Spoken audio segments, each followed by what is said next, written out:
sou o professor Marcelo Fantinato, esta é a disciplina de Gestão da Informação, curso de Engenharia da Produção.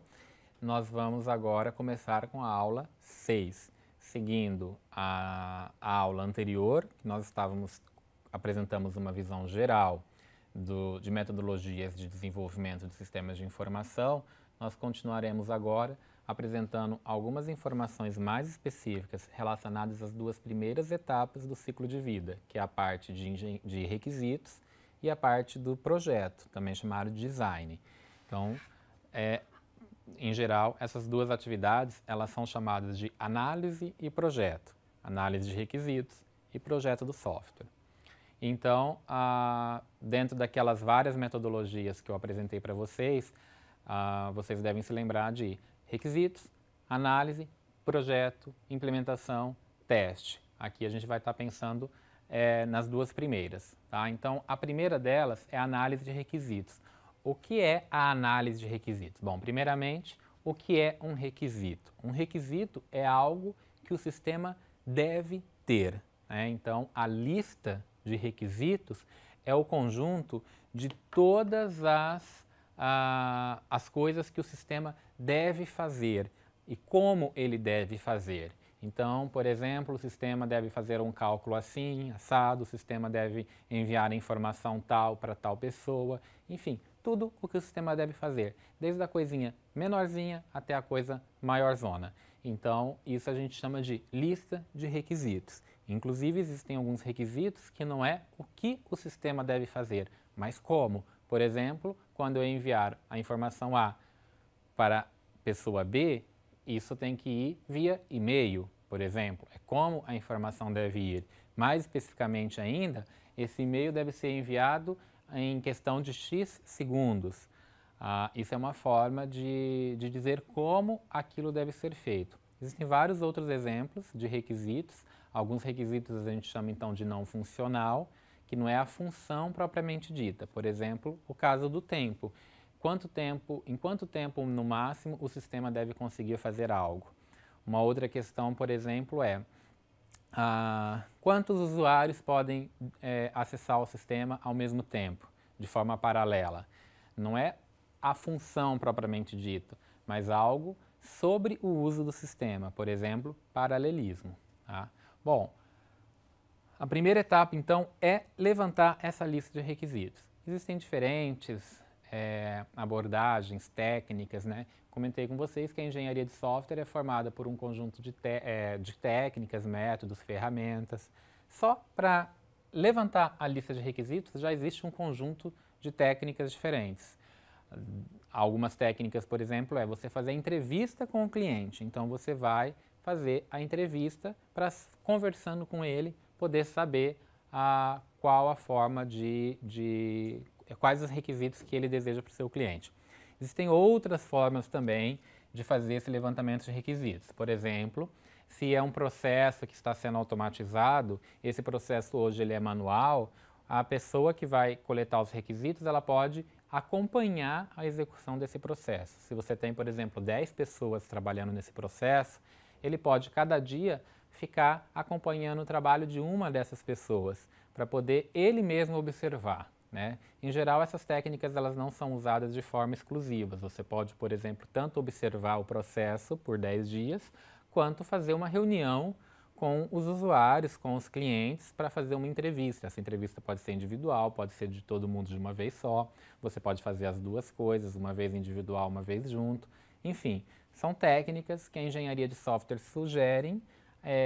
disponibiliza para poder fazer a especificação e análise de requisitos. Bom, uma vez que você que você tem essa lista de requisitos pronta, a próxima atividade é você processar esses requisitos, que é o que nós chamamos de análise de requisitos propriamente dito. Você está analisando os requisitos para chegar a um modelo do sistema. O que significa o modelo do sistema? Significa como o sistema deve trabalhar. Qual é a ideia do sistema? Como vai ser o comportamento do sistema? É algo que represente, geralmente de uma forma gráfica, o que o cliente tem em mente para o seu sistema. Ah, o sistema vai fazer isso, depois vai fazer isso, depois o sistema vai fazer aquilo, esse dado vem por aqui, esse dado vem por ali. Desenha de uma forma gráfica para poder dizer o que o sistema faz. Por isso a gente chama de modelo. Tá? Aqui é um exemplo de um modelo de sistema para representar o que o sistema deve fazer. Essa figura especificamente é um dos diagramas da linguagem que nós conhecemos como UML. Então, existem diferentes técnicas e ferramentas e assim por diante. Uma técnica bastante importante, conhecida, na verdade é mais do que uma técnica, é uma linguagem, é a linguagem de modelagem unificada, Unified Modeling Language. Essa UML possui uma série de diagramas para diferentes coisas. Um dos diagramas é o diagrama de casos de uso, tá? Diagrama de casos de uso. Então, quais são os casos de uso do sistema? O que o sistema deve fazer? Como o sistema deve trabalhar? Aqui está representado os operadores, os usuários. Então, o sistema tem um chefe de cozinha, tem o caixa do restaurante, o garçom e o cliente. Tá? Então, diferentes pessoas vão interagir com esse sistema. Eles estão na borda do sistema. E aqui é o que o sistema vai fazer propriamente dito. E o que o sistema vai fazer está representado através dos casos de uso, que são essas elipses aqui. Então, por exemplo, o cliente ele vai pedir um prato que vai ser recebido pelo garçom. Por isso que existe uma ligação daqui e daqui, tá? E aqui existem as outras atividades. Isso é para mostrar para vocês que existem formas sistemáticas, linguagens gráficas ou não gráficas para representar o que o modelo deve fazer, ou o que o sistema deve fazer. E isso a gente chama de um modelo.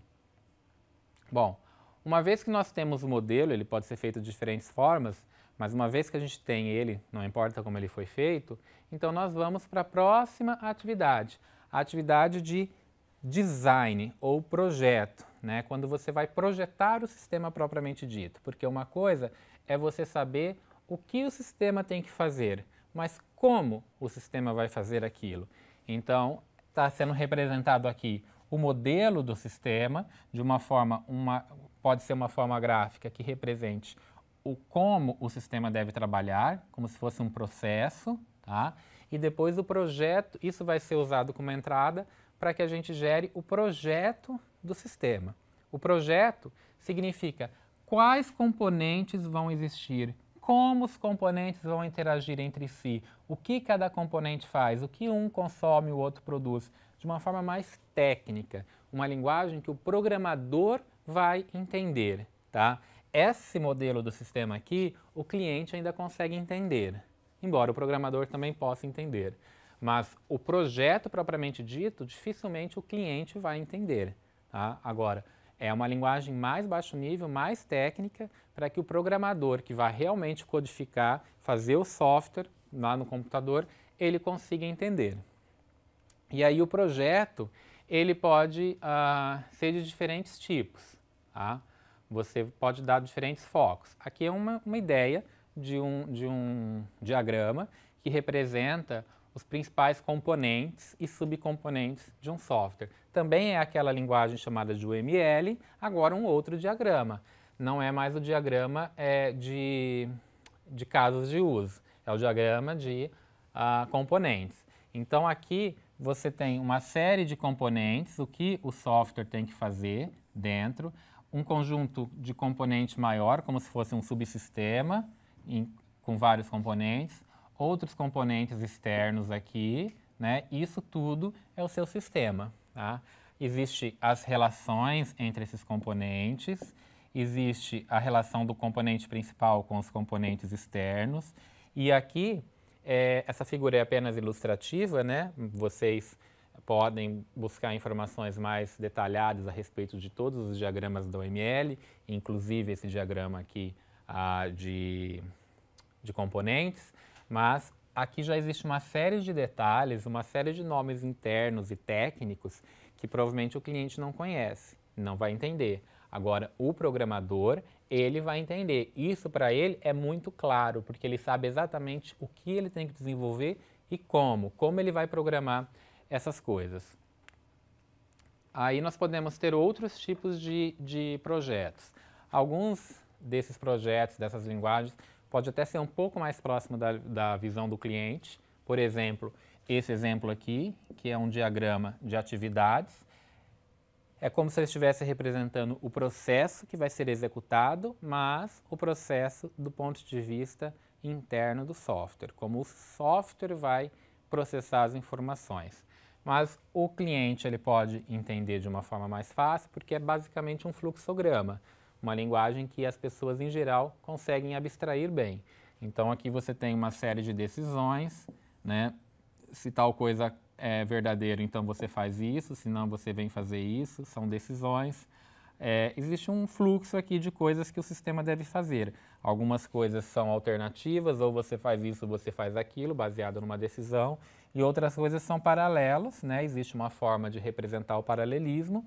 Aqui eu tenho duas atividades sendo feitas em paralelo. Mas, de novo, do ponto de vista interno do software, porque a gente já está falando no projeto, como é que o software deve ser desenvolvido.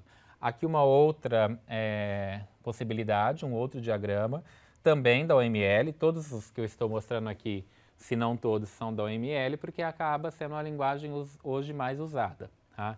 Esse é um diagrama de sequência, em que ele diz, por exemplo, que o computador cliente vai interagir com o computador servidor, seguindo essas ações aqui, olha. Então, o computador recebe uma informação, essa informação é passada para o servidor, uma outra informação é passada para o servidor, em algum momento o servidor responde para o computador do cliente, uma nova informação vai para o servidor e depois uma nova informação vai para o servidor.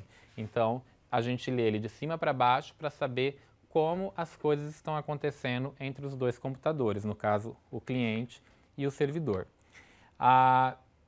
Você pode ter outros diagramas ainda, pensando em outras características do projeto. Por quê? Você pode projetar, por exemplo, o banco de dados, você pode projetar a interface do usuário. Nós temos aqui alguns exemplos desses outros diagramas. Aqui ainda um outro diagrama interno, né?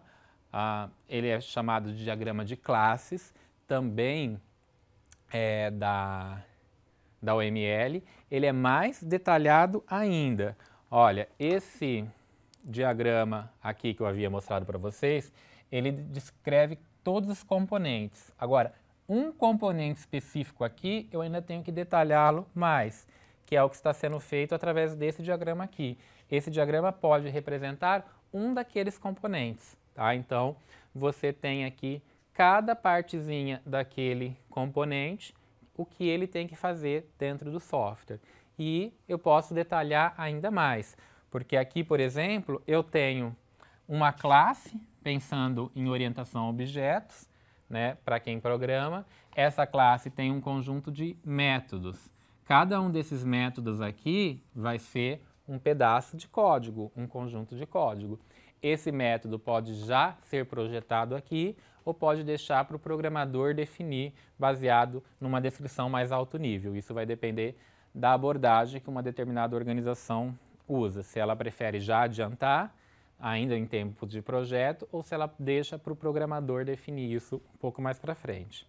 E aqui, mais dois exemplos de projetos. Aqui um projeto de banco de dados, usando são vários exemplos aqui, usando diferentes linguagens, tá?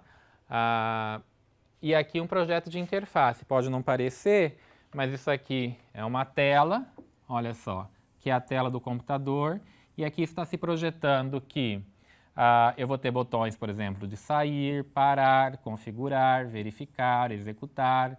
Eu vou ter aqui duas partes da tela para apresentar umas informações, outras informações, um título aqui, outro título aqui, um título maior aqui. Então, isso é um projeto de uma tela do sistema, né? Ela vai ficar muito mais bonita provavelmente, mas é que eu estou só projetando, é só uma ideia do que a tela tem que fazer. E tudo isso aqui são informações que descrevem cada um dos elementos aqui dessa tela. Em teoria, a gente pode ter que precisar fazer o projeto de cada tela do sistema. Se as telas são muito parecidas, você pode fazer só o projeto de um template. Agora, se as telas são muito diferentes entre si, talvez você tenha que projetar cada uma das telas, certo? Bom, então, pensando na análise de projeto como um todo, nós temos, partindo da lista de requisitos, nós fazemos a análise dos requisitos, nós chegamos a um modelo do sistema, esse modelo do sistema ele é analisado e ele serve de base para se projetar o sistema. Então, nessas duas primeiras etapas do ciclo de vida do desenvolvimento de software, nós partimos do que o cliente deseja, pode ser simplesmente um texto explicando o que o cliente deseja, passando por um modelo que represente o que o cliente deseja, até chegando no projeto, que é como o software vai ser desenvolvido.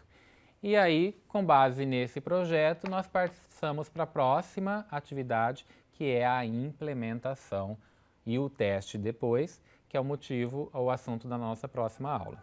Obrigado.